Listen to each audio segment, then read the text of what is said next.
A strong magnitude 5.0 earthquake occurred in the North Pacific Ocean 360 kilometers, 224 miles from Russia in the late afternoon of Saturday, August 2, 2025 at 6:37 p.m. local time, GMT +11.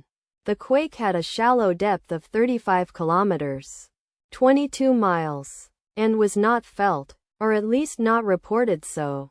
First to report, GFZ after 12 minutes.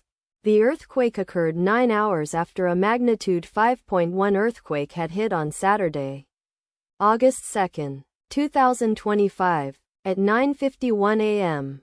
GMT +11 local time.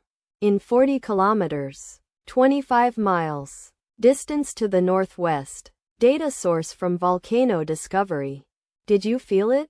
Let us pray. May the earthquake that occurred not affect our brothers and sisters there. May the earthquake not happen again. And may God protect everyone. Amen.